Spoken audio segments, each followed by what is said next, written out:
제목은 용서 못할 죄는 없다. 창세기 38장 1절부터 6절까지 말씀 우리 함께 합독하도록 하겠습니다. 창세기 38장 1절부터 6절까지 말씀입니다. 그 후에 유다가 자기 형제들로부터 떠나 내려가서 아둘람 사람 히라와 가까이 하니라. 유다가 거기서 가나안 사람 수아라 하는 자의 딸을 보고 그를 데리고 동침하니 그가 임신하여 아들을 낳음에 유다가 그의 이름을 엘이라 하니라. 그가 다시 임신하여 아들을 낳고 그의 이름을 오난이라 하고 그가 또 다시 아들을 낳고 그의 이름을 셀라라 하니라. 그가 셀라를 낳을 때에 유다는 거십에 있었더라. 유다가 장자 엘을 위하여 아내를 데려오니 그의 이름은 다말이더라. 아멘.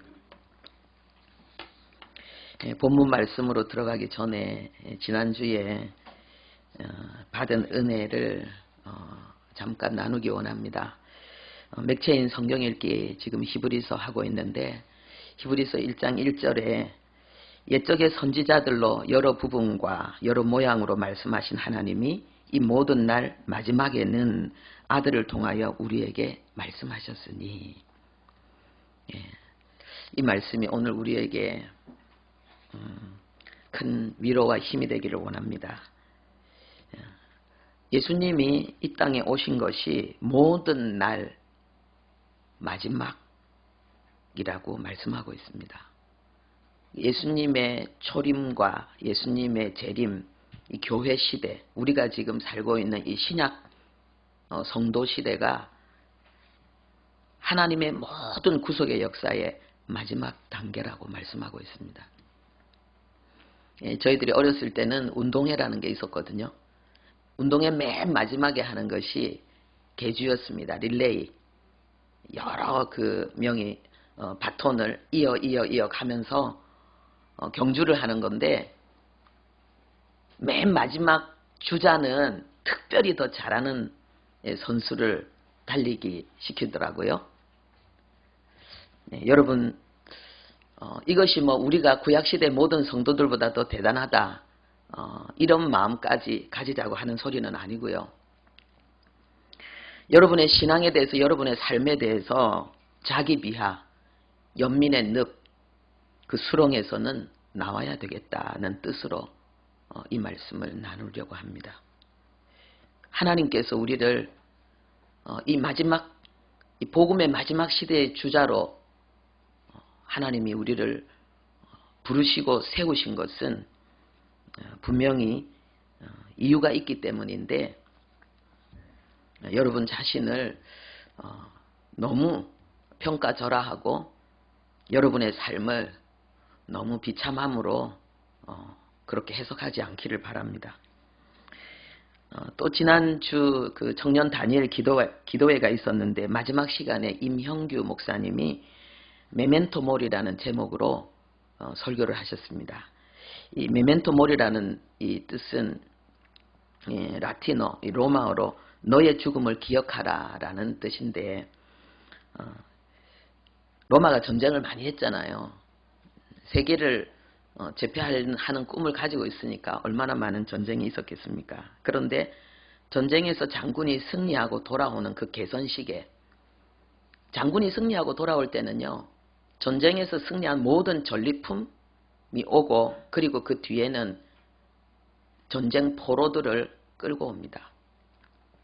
그리고 그 장군은 가장 멋진 말에 올라타서 이렇게 그 승리의 그 개선식을 하는데, 그러면은 그 로마에 있는 모든 그 사람들이, 시민들이 다 나와서 환호성을 치면서 그 승리를 축하합니다. 그런데 그때 바로 옆에 있는 부관이 메멘토 모리를 계속해서 이야기하는 거예요. 너의 죽음을 기억하라. 이것은 세 가지의 뜻이 있다고 합니다. 첫 번째는 전우들의 죽음을 기억하라. 두 번째는 적들의 죽음을 기억하라.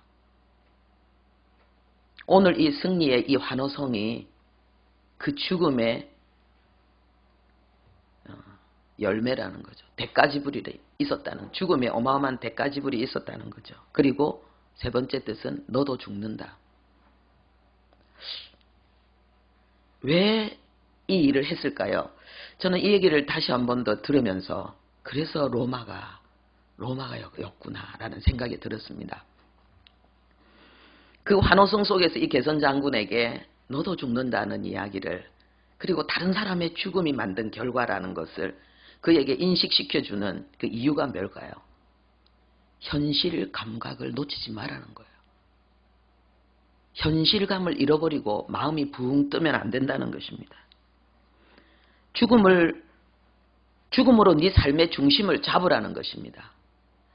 여러분, 우리가 죽음을 많이 생각하는 사람들은 오히려 현실감 없이 사는 거라고 생각하고, 그런 거 생각하지 말고 좀 현실에 충실하지 이렇게 말하잖아요. 근데 그게 얼마나 모순된 말인지요. 우리가 살면서 이런 경험도 하고 저런 일도 하고 이런 소득도 하고, 그렇지만은 어떤 사람은 그것을 할 수도 있고 못할 수도 있지만은 죽음은 모두가 다 맞이하는 우리 인생의 마지막 관문인데, 그 죽음이라는 문제를 생각하지 않고 사는 것이 과연 현실에 충실한 삶일까요? 그 현실에 벗어난 삶이죠. 죽음을 생각하지 않고 사는 사람은 현실감 없는 삶을 사는 거 아닙니까? 죽음을 생각하면서, 남은 시간을 생각하면서, 죽음 이후의 삶을 생각하면서 오늘을 살아가는 그 삶이 진정으로 합리적이고 이성적이고 현실감 있는 올바른 삶이 아닌가요? 그렇게 죽음을 준비한 사람은 그 죽음이 그렇게 당황스럽지 않을 것입니다. 그리고 죽음을 생각하면서 오늘을 살수록 오늘이 더 가치 있고 오늘이 더 선명할 것입니다. 특히 그리스도인들은 죽음을 생각할 때만이 복음이 더욱더 선명하고 십자가에 대한 감격, 부활에 대한 환희 누릴 수 있지 않겠습니까? 우리 가령이가 했던 말이 생각났습니다. 어머니의 죽음을 너무 슬퍼하는데 자기 마음속에 이런 생각이 떠올랐다고 합니다. 나도 죽는데 내가 영원히 살 것처럼 슬퍼하는 것이 교만이 아닌가? 나도 죽을 건데, 나도 죽을 거면서 엄마의 죽음을 내가 이토록 슬퍼하는 것은 나의 교만이 아닌가? 이 아가씨가 그 생각이 들었다는 거예요. 성령께서 주신 지혜가 아닌가, 그렇게 생각이 들었습니다.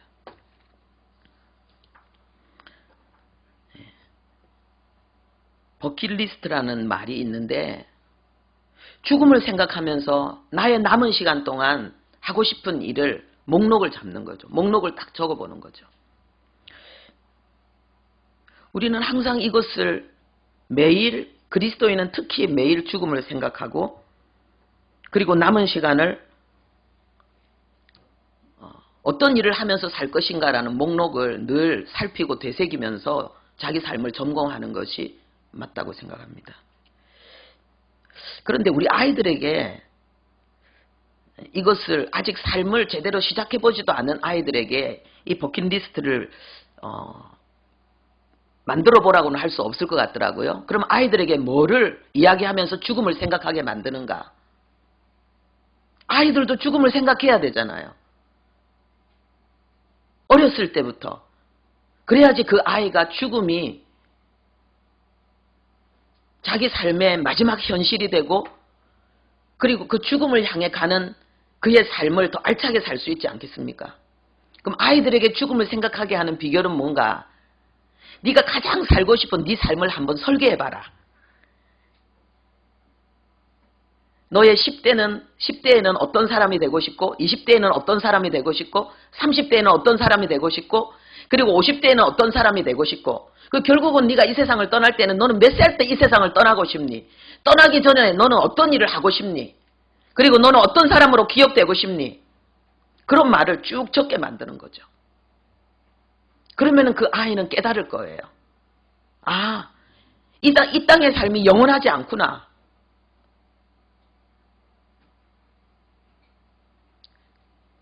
그래서 죽음만 생각하는 것이 아니라 난 늘 어리지 않구나. 나에게도 청년 때가 오고 아버지 때가 오고 할아버지 때가 오구나. 그러면서 깊은 생각을 할 것입니다. 그리고 훨씬 더 올바른 행동을 하게 될 것입니다. 오늘 설교는 유다와 다말에 대한 이야기입니다. 이 유다는 야곱의 12아들 중에서 가장 불행했던 두 아들 중에 한 사람입니다. 여러분, 유다의 12아들 중에서 가장 불행했던 두 아들이 누굽니까? 요셉과 유다입니다. 요셉은, 이 유다는 우리 평생에 한 번도 당할 거라고 감히 생각할 수 없는 그런 불행을 경험한 자들입니다. 요셉은 인신매매를 당했습니다. 종살이를 하게 됐어요. 성폭행자라는 억울한 누명을 쓰고 감옥에 갇혔습니다. 20대와 30대 초반이 그렇게 처참한 불행으로 꽉 찬 삶이 요셉의 삶이었습니다. 우리가 오늘 살펴보게 될 이 유다는 또 어떤 불행이 그에게 있었습니까? 아들을 셋 낳았는데 두 아들이 죽어버립니다. 그리고 부인도 죽어버립니다. 그런데 더 끔찍한 것은 며느리에게 자기도 모르는 사이에 씨도둑을 당해버립니다. 이런 비참한 일이 어디 있습니까? 이 유다는 비참한 정도가 아니라 낯뜨거운 그러한 불행을 겪은 자입니다. 그런데 우리는 그들의 삶을 알고 있습니다. 요셉은 하나님께서 아브라함에게 언약하셨던 것, 그 횃불 언약을 하실 때에 네 족속이 이방에서 객이 되고, 그렇지만은 하나님의 은혜로 그들이 다시 나오게 되고, 이 모든 그 하나님의 그 중요한 그 언약이 성취되는 데 있어서 하나님의 백성의 그 삶의 무대를 가나안에서 애굽으로 옮긴 그러한 옮기는 일에 가장 중요한 역할을 감당했습니다. 그리고 유다는 어떻게 되었습니까? 야곱이 낳은 12아들, 그리고 이 12지파 중에서 최고의 지파가 되었습니다. 유다 지파가. 메시아의 혈통을 잇는 계보를, 그 신앙 전수의 최고의 깃발을 유다가 거머쥐게 됩니다. 지금도 이스라엘의 그 나라의 이름은 이스라엘이잖아요.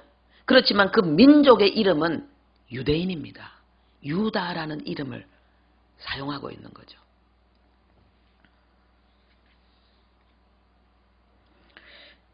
유다의 이름은 감사하다, 찬양한다 라는 그런 뜻입니다. 그런데 그의 삶은 감사와 찬양보다도 고통과 불행과 수치가 그냥 꽉 찬 그런 삶이었지요. 그런데 결국은 하나님께서 이 유다를 감사할 수밖에 없고 찬양할 수밖에 없는 멋진 인생으로 하나님께서 섭리하십니다. 오늘 본문에 우리가 유다의 그 삶에 대한 내용을 읽었습니다. 오늘 첫 번째 보니까요, 이 성경에 기록하고 있는 유다에 대한 첫 번째 중요한 내용은 뭐냐? 유다가 자기 형제들을 떠났다는 것입니다. 떠나서 이방인과 친구가 되었다는 내용을 말하고 있습니다. 이 유다가 아버지의 그 공동체를 떠난 거예요. 이것은 신앙 공동체를 떠났다는 것입니다. 신앙 공동체를 떠났다는 것은 내 아들은 죽었다라고 아버지가 생각하게 만드는 것입니다. 왜 이 엄청난 일을 유다는 했을까요? 왜 아버지의 공동체를 떠나게 됐을까요? 성경은 말하기를 유다가 형제들로부터 떠났다 그랬습니다. 이것은 바로 유다가 아버지의 이 신앙 공동체를 떠난 이유가 형제들 때문이었다라는 걸 말하고 있는 거죠. 그게 뭐겠습니까? 뭔가 형제들 사이에 마음에 안 드는 거예요. 불편한 거예요. 괴로운 거예요. 우리가 요셉의 삶을 앞에 좀 보았지 않습니까? 그들의 그 형들의 수준을, 그 형제들의 수준을 보았지 않겠습니까? 그러니까 이 유다가 진짜 XX해서 남 더 이상 못 살겠다. 가장 인간적인 저급한 그런 언어들도 사용할 수 있었겠죠. 그러면서 떠난 거예요. 그 형제들이 그만큼 같이 살기 힘들고 문제가 많고 복잡하고 곤란하고 그랬다는 거예요. 야곱의 아들들의 삶의 수준이 그랬다는 거죠.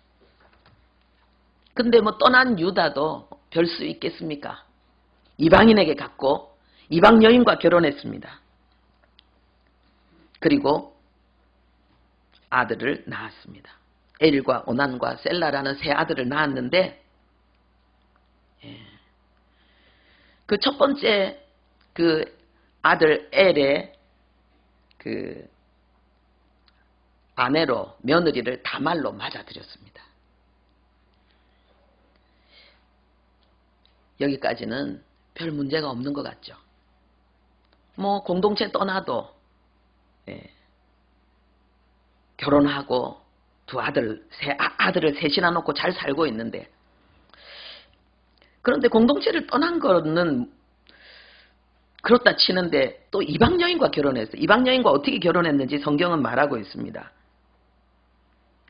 여기 2절에 보니까는요, 가나안 사람 수아라 하는 자의 딸을 보고 그를 데리고 동침하니 그랬습니다. 보았다는 걸 성경에서 강조하고 있습니다. 유다가, 이 문법으로 보면요, 유다가 첫눈에 반했어요.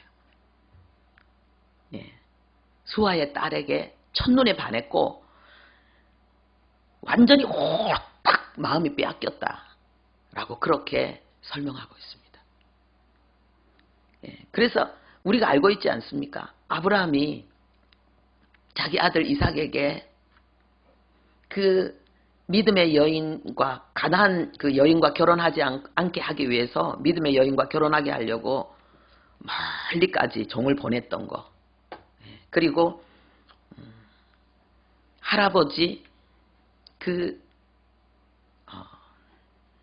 할아버지 이삭이 그 에서가 이방 여인과 결혼함으로 인해서 괴로워하고, 그래서 야곱을 보낼 때 특별히 그 믿음의 배우자를 만나도록 그 이야기를 한 거를 기억하고 있지 않습니까? 그러면 신앙전수는 그런 내용들을 다 설명하는 건데, 얼마나 이뻤는지 다 때려치우고 이 여자하고 살아야 되겠다라고 유다가 결정한 거예요. 얼마나 예뻤으면. 여러분 여기 계신 아직 결혼 안 하신 분들, 여러분들 어떨 것 같아요? 너무 예쁜 여자, 진짜 저 여자하고 한 번만 살아보면 내 인생에 여한이 없겠다 싶은 여자 만나면, 근데 예수 안 믿어. 그럼 여러분들 어떤 결정을 내릴 것 같아요? 지금은 안 보이니까 난 절대로 유다처럼 안 할 거다 생각할 것 같아요. 다. 근데 실제로 그 여자가 딱 다가오면 저 멀리서 이렇게 쫙 오는데 완전히 눈이 동그래져 갖고 머리가 생각이 완전히 스톱돼 가지고 모든 그 의식이 완전히 몰입될 때, 내 세상에 저렇게 이쁜 여자는 본 적이 없다. 너무 매력적이고 거기다가 자기를 보고 이렇게 살짝 웃으면서 눈에서 뭔가 딱 이렇게 전달되어지는데 저 여자도 내가 좋은가 봐. 그러면 여러분 과연 유다처럼 안 된다고 할 수 있을까요?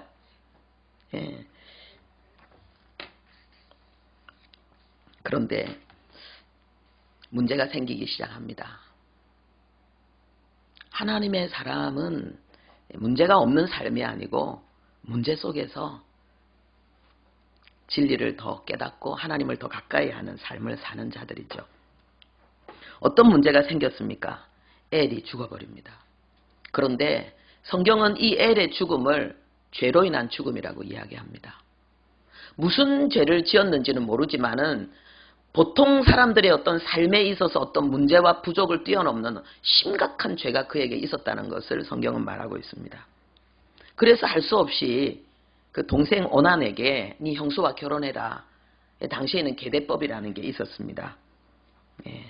여기에 대해서는 좀 이따 말씀드리겠습니다. 그랬는데 이 오난이 자기 형수와 같이 살면서 형수가 애를 갖지 못하게 하는 거예요.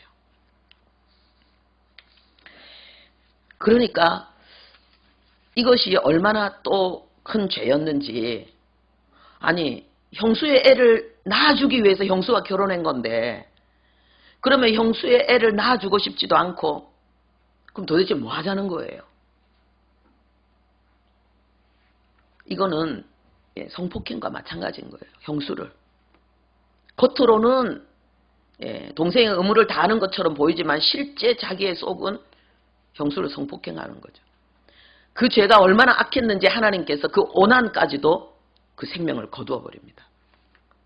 그런데 이 내용을 모르는 이 아버지 입장에서는 세상에 이 여자가, 이 며느리가 큰아들도 죽고 작은 아들까지 죽고 이제 남은 아들 하나 셀라까지도 주면은 이 셀라도 죽는 거 아닌가, 이 불안한 생각이 들지 않겠습니까? 그래가지고 이 유다가 가라 그럽니다. 이 내용이 나와 있는데, 자 우리 함께 보겠습니다. 우리 7절부터 11절까지 우리 함께 읽겠습니다.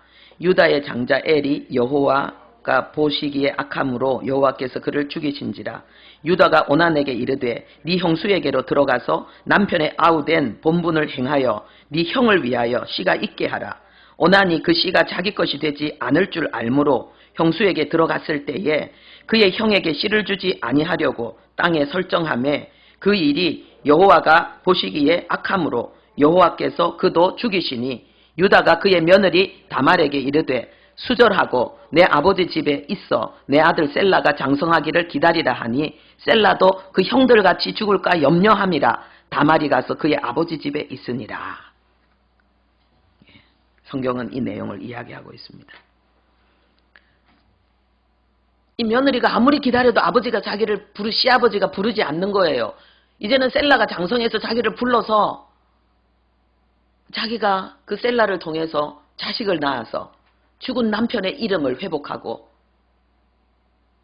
그리고 그 재산도 되찾고 그리고 그 가문에서 그 기업을 이어가야 되는데 아버지가 안 부르는 거예요. 그래서 특별한 일을 하게 됩니다. 이 다말이. 그 내용이 이제 밑에 나옵니다. 12절부터 우리 18절까지 함께 보겠습니다. 얼마 후에 유다의 아내 수아의 딸이 죽은지라. 유다가 위로를 받은 후에 그의 친구 아둘람 사람 히라와 함께 딥나로 올라가서 자기의 양털 깎는 자에게 이르렀더니 어떤 사람이 다말에게 말하되 네 시아버지가 자기의 양털을 깎으려고 딥나에 올라왔다 한지라. 그가 그 과부의 의복을 벗고 너울로 얼굴을 가리고 몸을 휩싸고 딥나 길 곁 에나임 문에 앉으니 이는 셀라가 장성함을 보았어도 자기를 그의 아내로 주지 않음으로 말미암음이라. 그가 얼굴을 가리었으므로 유다가 그를 보고 장녀로 여겨 길 곁으로 그에게 나아가 이르되 정하건대 나로 네게 들어가게 하라 하니 그의 며느리인 줄을 알지 못하였음이라. 그가 이르되 당신이 무엇을 주고 내게 들어오려느냐.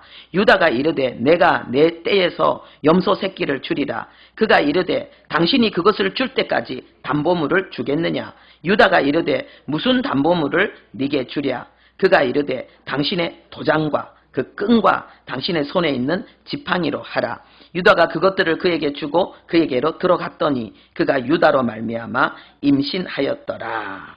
아멘. 그 밑에 보니까 그가 일어나 떠나가서 그 너울을 벗고 과부의 의복을 도로 입으니라 그랬습니다. 며느리가 아무리 기다려도 시아버지로부터 전갈이 안 와요. 아버지의 마음을, 시아버지 마음을 좀 눈치챘습니다. 그런데 어느 날 시아버지가 일이 있어서 자기 집 가까이로, 자기 동네로 온다는 걸 알게 되었죠. 장녀처럼 꾸며서 시아버지에게 가서 시아버지의 그 시를 받습니다. 여러분 궁금하지 않습니까? 다말은 왜 재혼을 안 하고 수년을 과부의 의복을 입고 있다가 그리고 시아버지인데 당신이 아들을 안 주면 난 당신을 통해서 나는 후손을 보겠다. 이건 생명을 건 거예요. 그 뒤에 나오잖아요. 이 다말이 임신했다는 이야기를 듣고 당장 끌어내서 불태워 죽여라 라고 유다가 이야기하잖아요. 목숨을 건 도전을 하게 되는 거예요. 왜 그랬을까요? 죽을 수도 있는 일을 왜 했을까요? 다른 젊은 남자, 좋은 남자 만나서 결혼하면 되는데 왜 다말은 굳이 이런 어마어마한 일을 통해서라도 이 집 가문의 여인이 되기를 원했을까요? 그리고 이 집 가문의 후손을 보기를 원했을까요? 이 비슷한 내용이 성경에 있습니다.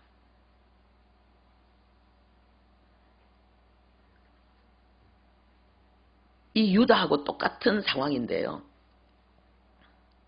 유다는 지금 아내가 죽고, 그러니까 이 시간 속에서 아내가 죽은 거예요. 이 다말에게 자기가 해야 될 의무를 이행하지 않고 버티고 있는 동안에 유다는 부인까지 죽어버린 거예요. 그런데 이와 비슷한 경우가 있습니다. 하나님의 공동체를 떠난 한 사람, 한 가족이 있었습니다. 그런데 그 공동체를 떠나서 오랜 세월이 지나서 많은 것을 가지고 떠났지만 모든 것을 다 잃는 상황이 되었는데 두 아들과 배우자가 죽었습니다. 그리고 남은 것은 며느리 둘입니다. 근데 자기가 이제 집으로 돌아가기 위해서 다시 이제 베들레헴으로 돌아가려고 할 때에 그 며느리들에게 이야기합니다. 너희들 가라. 내가 이제 너희들에게 줄 아들이 없다. 그러니까 재혼해서 새 출발하라. 그러니까 며느리 중에 한 여인이 이야기합니다. 저는 어머니를 떠날 수 없습니다. 그러면서 하는 이야기가 어머니의 하나님이 나의 하나님이 되기를 원합니다. 성경에 비슷한 예는 바로 이 부분이에요. 이방 여인인데 어떻게 이 여인이 하나님에게 꽂혔을까? 신기한 일이죠. 지금 이 다말이 이렇게 엄청난 일을 통해서 이 가문에 계속 머물러 있고 싶어하는 이유. 우리나라에도 그런 게 있잖아요. 시집가면 니는 그 집 귀신이 돼야 된다. 아무리 어려운 일이 있어도 니는 그 집에서 살아야 되고 죽어도 너는 그 집에서 죽어야 된다. 이 말이죠.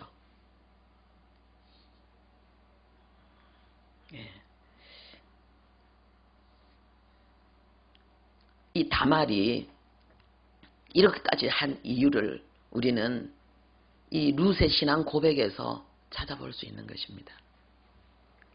이 다말은요, 다말의 이름의 뜻은 이 다말이 타마르라는 말인데 이름은 이게 종려나무라는 뜻입니다. 종려나무.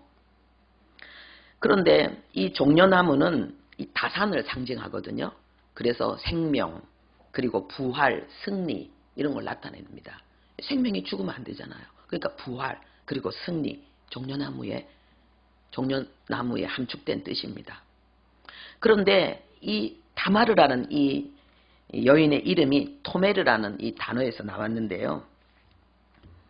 이 히브리어는 명사의 그 어근이 동사거든요. 그래서 종려나무라는 이 어근이 이 토메르인데 이거는 똑바로 세운다라는 뜻입니다. 똑바로 세운다.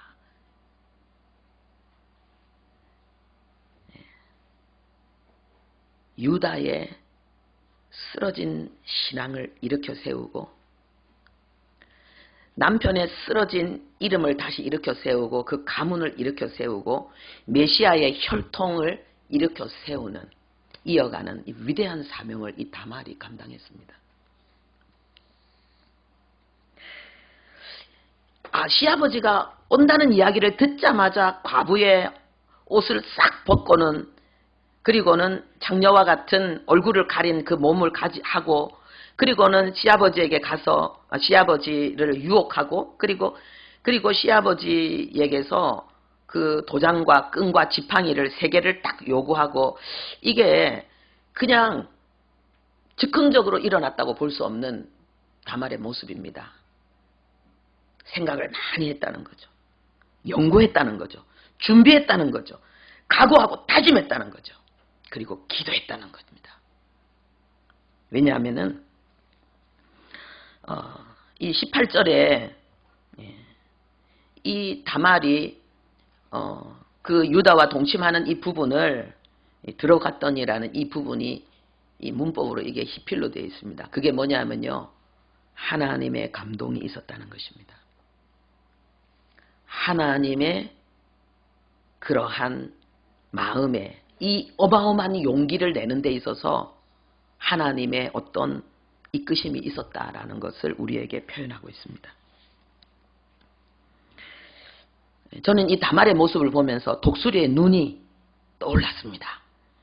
여러분 독수리 눈 본 적 있습니까? 저는 봤거든요. 무섭더라고요. 그리고 잘생겼어요. 독수리가. 얼마나 멋있게 생겼는지 몰라요. 이 날개를 펴니까는요. 그 위험이 이거는 새가 아닌 거. 이거 새가 아니에요. 무슨 비행기. 하나님은 우리가 독수리가 되기를 원합니다. 우리의 삶에 여러 가지 어려운 문제들이 있고요. 그리고 우리의 믿음의 전진을 방해하는 장애물들이 있습니다. 우리는 독수리의 눈으로 그리고 공격으로 어둠의 역사를 돌파해내고 하나님의 뜻을 이루어내는 자들이 되어야 되겠습니다. 그런데 보세요. 부인도 없고 장녀와 그냥 하룻밤 자고 싶은데 이 여자가 그것이 옳다는 이야기는 아니고요. 지금 유다의 신앙 상태가 지금 정상이 아니잖아요. 그죠? 정상이 아닌 가운데 지금 일어나는 일들이에요. 어떻게 유다는 부인이 그 장녀가 그 도장과 끈과 그 지팡이를 달라는 이 말을 받아들일 수 있었을까? 그걸 그대로 달라고 한다고 줄까? 이게 굉장히 중요한 건데 인장 도장인데 도장은요 아무한테나 줄 수 없는 건데 이거는 변하지 않는다는 의미고요. 그리고 이것은 구속사적인 의미에서는 하나님께서 우리의 구원을 변개치 않겠다고 성령으로 우리를 인치고 우리를 봉인하신 그 은혜를 예표하고 있습니다. 그리고 끈, 이거는 묶는 힘을 강력하게 우리에게 상징해 주고 있는 건데 이것은 생명의 끈이 되셔서 하나님과 우리를 하나로 연합시켜 주신 예수 그리스도를 예표하고 있습니다. 그리고 이 지팡이는요. 권위를 상징할 뿐만 아니라 지파를 상징할 뿐만 아니라 이것은 목자의 지팡이를 생각해 보면은 하나님께서 우리를 어린 양처럼 우리를 돌보시는 그 은혜를 상징하고 있습니다. 이 지팡이는 물의 깊이를 잴 때 사용합니다. 그래서 양들에게 물을 먹이기 위해서 물의 깊이를 재다가 너무 깊으면 목자가 죽기도 합니다. 그리고 이 지팡이는 이렇게 아주 따가운 떼약볕 속에서 양이 병이 걸리고 비실비실 하면은요, 그걸 중심을 잡아서 목자는 자기 옷을 벗어서 이렇게 텐트로, 임시 텐트로 만들어서 그 속에 이 양을 그늘에 쉬게 합니다. 그리고는 끊임없이 그 양을 마사지해 주면서 그 양이 기운을 차리고 병세를 이기고 다시 회복되도록 해주는데 이 지팡이는 굉장히 중요한 것입니다. 복음은 우리를 구원하고 우리를 위로하고 우리를 지키는 하나님의 지팡이 예수 그리스도입니다. 이 사건을 통해서 놀라운 전환점이 일어나게 됩니다. 여러분 우리 인생에 터닝 포인트가 있습니다. 이 끔찍한 이 사건을 통해서 유다의 삶에 그리고 이 가문에 굉장한 그 터닝 포인트가 이루어지는데 이제 시간이 좀 많이 지나가지고요. 제가 읽어드리겠습니다. 여기 창세기 38장 요 뒤쪽에 보면은요. 이제 여인에게서 염소 새끼 담보물을 찾기 위해서 이 여인을 찾았는데 온데간데 없는 거예요. 그래서 유다가 그만하자 이러다가 너무 창피스럽게 내가 이 지금 나의 허물이 너무 사람들에게 드러날까 걱정이 된다. 그만하자라고 그냥 딱 닫았습니다. 그런데 24절에 보니까 석 달쯤 후에 어떤 사람이 유다에게 일러 말하되 내 며느리 다말이 행음하였고 그 행음함으로 말미암아 임신하였느니라. 유다가 이르되 그를 끌어내어 불사르라. 근데 끌려갈 때에 25절에 내가 이 물건의 임자로 말미암아서 내가 임신하게 되었습니다. 라고 25절에 이야기합니다. 그러면서 도장과 끈과 지팡이가 누구 건지 안 보세요. 그러자 26절에 유다가 그것을 알아보고 이르되 그는 나보다 옳도다. 사건이 이렇게 결론 지어집니다. 이것은 무엇을 이야기합니까? 이 지금 유다가 이 다말이 자기를 겁탈한 이 사건, 며느리가 감히 시아버지를 격탈한 이 사건은 죽을 죄인데 자기가 그 죄의 원인이라는 걸 시인하는 거예요. 그러니까 내가 더 죽을 죄인이다라는 걸 지금 고백하고 있는 거예요. 그래서 유다는 회개하게 되고 그리고 다말을 용서합니다.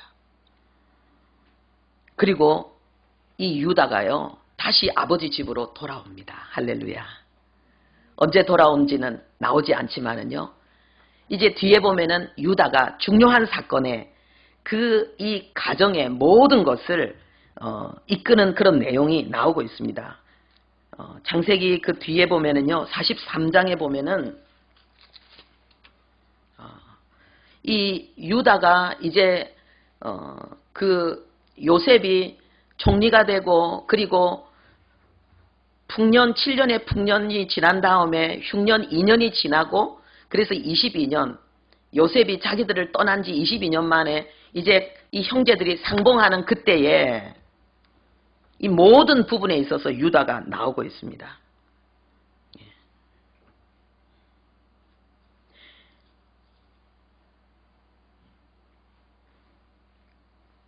이 유다가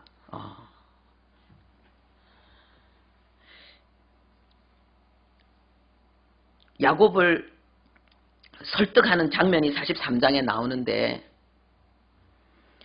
요셉이 꾀를 부려가지고 자기 그 형제 중에 하나를 감옥에 집어넣고 나머지 형들을 보내면서 다음에 올 때는 반드시 베냐민을 데려와야 된다 이렇게 이야기합니다. 그런데 아버지가 절대로 베냐민을 안 보내는 거예요. 그런데 이때 이 유다가요 그 아버지를 설득합니다. 그래서 43장에도 유다의 이야기가 나오고 뭐라고 이야기하냐면요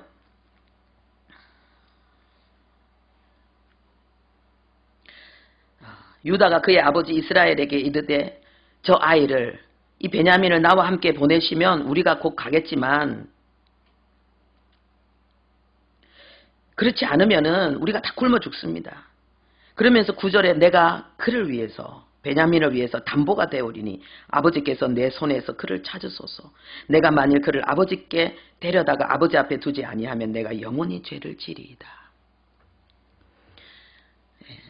가족들이 굶어 죽을 그런 위기에 이 아버지를 설득한 사람이 누구냐? 유다입니다. 아버지 집으로 돌아가서 지금 가장 중요한 그러한 위치에서 이 가정을 이끌어가고 있는 모습이 보입니다. 그 뒤에도 보면 유다의 그런 여러 가지 활동들이 계속 많이 나오는데요. 이 내용을 통해서 하나님이 우리에게 주시는 교훈이 있습니다. 하나님은 중심만 보십니다. 하나님은 중심을 보신다 그랬는데 하나님은 중심만 보십니다. 이건 뭐냐? 그 중심에 하나님의 생명이 있고 그리고 하나님의 말씀의 씨가 있는 사람은 지금 현재 여러 가지 온갖 그것과 일치되지 않는 그런 모습과 상황에 대해서 본인도 실망하고 옆에 있는 사람도 실망할지라도 하나님은 실망하지 않고 포기하지 않고 기다린다는 것입니다. 그래서 하나님께서 이 유다를 다시 회복시키셔서 믿음의 그러한 최고의 리더로 회복시킨 모습을 우리가 보게 되는 것입니다. 하나님은 왜 이 내용들을 우리에게 설명하고 있을까요? 메시아의 혈통이라면은 제일 훌륭한 사람, 그럴듯한 사람, 괜찮은 사람을 하나님께서 뽑아야 되는데 왜 이렇게 가장 불행하고 가장 그리고 영적으로 타락하고 문제가 있는 사람을 하나님은 메시아의 혈통에 집어넣는 걸까요? 이방인의 여인도 집어넣고 그리고 막 이상한 많은 스토리들이 있는 그러한 그 집안을 하나님께서 메시아의 혈통의 중심에 하나님은 세우십니까? 오직 구원이 하나님의 은혜라는 것을 우리에게 알려주고 있습니다. 하나님의 구속의 역사는 오직 하나님의 은혜로 말미암아 흘러가고 있는 것이지 우리 인간의 어떤 유능함이나 탁월함이나 성실함이나 충성됨이 아니라는 것입니다.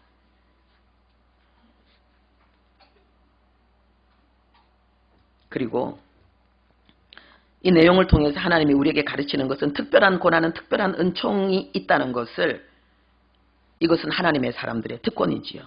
그것은 앞에 제가 설명을 했습니다. 그리고 여러분들과 나누고 싶은 교훈이 뭡니까? 용서 못할 것이 없다는 것입니다. 하나님이 유다를 용서하셨습니다. 야곱도 유다를 용서했습니다.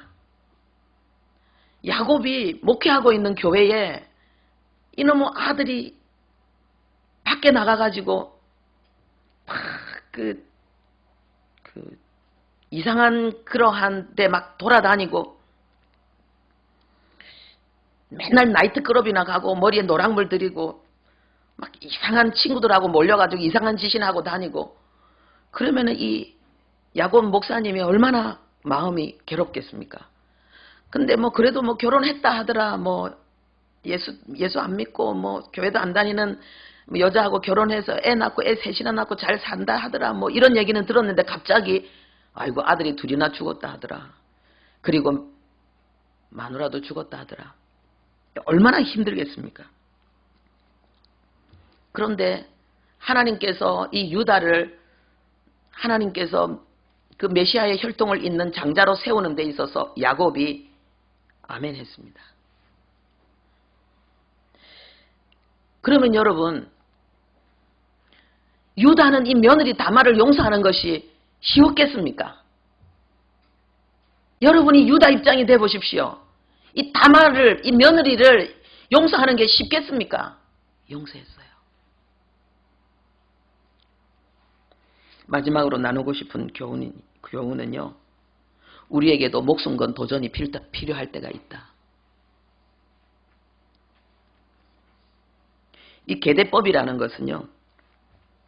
이 지금 다말이 계대법에 목숨을 걸고 지금 도전한 거잖아요. 이것은 형제나 친척이 죽으면 형제나 친척 중에서 그 죽은 사람을 대신해서 후손을 그리고 그 이름을 그 재산을 다시 회복시켜 주는 거예요. 이거는 예수 그리스도께서 우리의 맏형이 되셔서 우리의 이름을 영원한 이름으로 그리고 우리에게 영원한 하나님의 그 자녀의 유업을 주시고 부활 생명을 주신 것을 예표하고 있습니다. 신앙은 목숨을 거는 거죠. 하나님도 우리가 믿는 이 복음을 주기 위해서 목숨을 바쳤지 않습니까? 우리가 믿음으로 사는 것을 바울은 나는 날마다 죽노라라고 설명했습니다. 목숨 건 자기 자신과의 싸움 그리고 세상과 그리고 이 세력과의 싸움이 우리에게 있다는 것을 이야기하고 있는 거죠. 우리 성경 같이 한번 보도록 하겠습니다. 로마서 8장 28절에서 29절.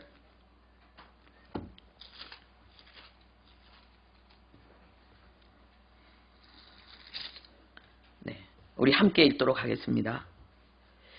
우리가 알거니와 하나님을 사랑하는 자 곧 그의 뜻대로 부르심을 입은 자들에게는 모든 것이 합력하여 선을 이루느니라. 하나님이 미리 아신 자들을 또한 그 아들의 형상을 본받게 하기 위하여 미리 정하셨으니 이는 그로 많은 형제 중에서 맏아들이 되게 하려 하심이니라. 아멘. 하나님을 사랑하는 자, 우리에게 주어지는 모든 일은 합력하여 선이 되는데 그 목적이 뭔가? 예수님의 형상을 본받게 하기 위해서라는 것입니다. 우리는 유다의 성화 그리고 그 앞에는 또 에서의 성화에 대한 것들을 보았습니다. 우리가 어떻게 성화되어지는가? 내가 내 인격을 예수님처럼 바꾸는 것이 아니고 하나님이 내게 허락하신 삶의 모든 것을 감사로 받을 때에 성화는 그냥 이루어지는 거라는 거죠. 감사로 받을 때에.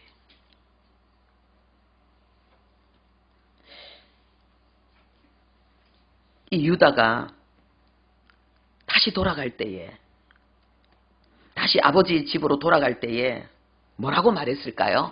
뭐라고 말하면서 돌아갔을 것 같습니까?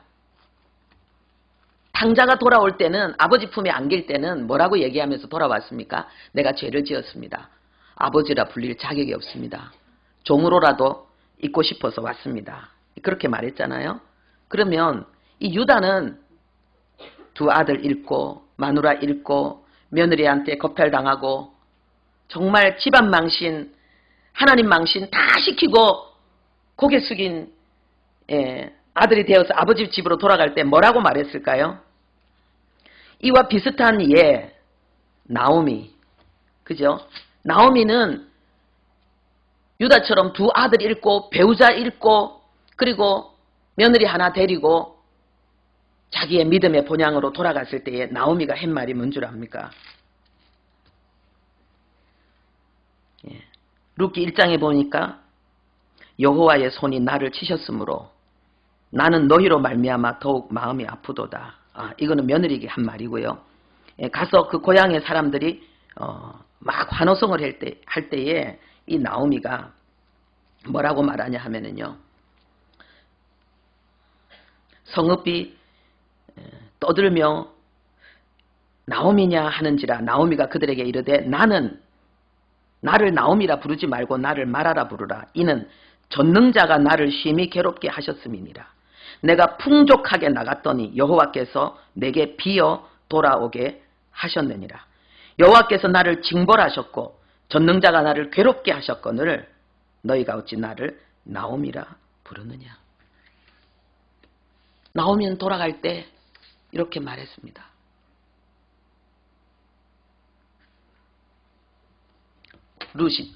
유다가 돌아갈 때 뭐라고 말했는지는 알 수 없지만 비슷한 부분에서 다른 고백을 통해서 이런 고백을 했지 않았을까 볼 수 있습니다. 여러분, 우리의 삶에 대해서 우리가 가지는 불평, 원망, 비난, 왜 나를 좀 더 똑똑하게 하지 않으시고, 왜 나 자식을 좀 더 똑똑하게 하지 않으시고, 내 배우자를 좀 더 훌륭하게 하지 않으시고, 왜 내 인생을 이렇게밖에 살지 못하게 하십니까? 여기에 대한 하나님의 해답은 범사에 감사해라. 그리스도의 형상을 너에게 이루기를 원한다 라고 말씀하고 있습니다. 이어령의 마지막 수업이 지금 베스트셀러입니다. 김지수 작가가 이 글을 썼는데 이어령 박사님 이미 이제 별세하셨죠. 암에 걸려서 이제 그 얼마 남지 않는 생을 정신을 잃고 싶지 않다 그래가지고요. 항암 치료를 거부했습니다. 그러면서 맑은 정신으로 죽음과 직면하고 싶다는 그 태도를 밝히셨는데 이 김지수 작가가 가가지고 그 시간들을 이렇게 그 이어령 교수님이 하고 싶은 이야기들을 자기가 통해서 자기가 배움을 얻고 싶어서 같이 하면서 이제 거기서 나눈 이야기들을 가지고 이어령의 마지막 수업이라는 책을 썼습니다. 거기 이런 글이 있습니다. 서문에 이 기자가 이렇게 썼습니다. 내게 다가온 죽음은 철장을 벗어난 호랑이가 덤비는 상태라고 말할 때조차 그는 진실하게 몸부림치되 겁을 먹지는 않았다. 오히려 나는 그가 철장을 벗어난 호랑이 등을 타고 달리고 있다고 느꼈다.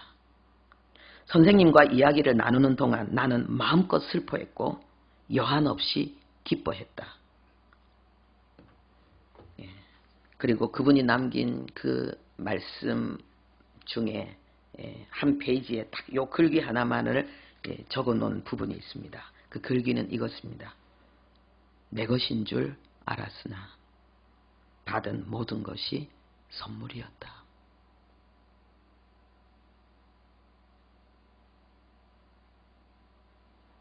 내 것인 줄 알았으나 받은 모든 것이 선물이었다. 죽음의 고통까지도. 딸을 먼저 보냈죠. 너무너무 사랑하는 딸을. 암으로 딸이 먼저 이 세상을 떠났죠. 예수 믿고 나서 자기는 잘 되는 게 하나도 없다 그랬어요. 그런데 그는 한국교회의 위대한 영성과 지성의 인물로 한국교회의 수준을 업그레이드 시켰다고 찬사를 받고 있습니다. 우리 삶에 대해서 우리는 어떤 평가를 내리고 있습니까? 우리의 삶을 통해서 하나님은 도대체 무엇을 하고 싶어 하시는 것입니까?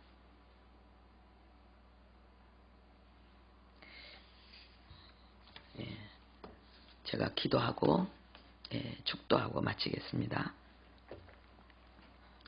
하나님 아버지, 우리의 삶에 대해서 하나님께서 하고 싶은 말씀이 무엇인지 오늘 들을 수 있기를 바랍니다.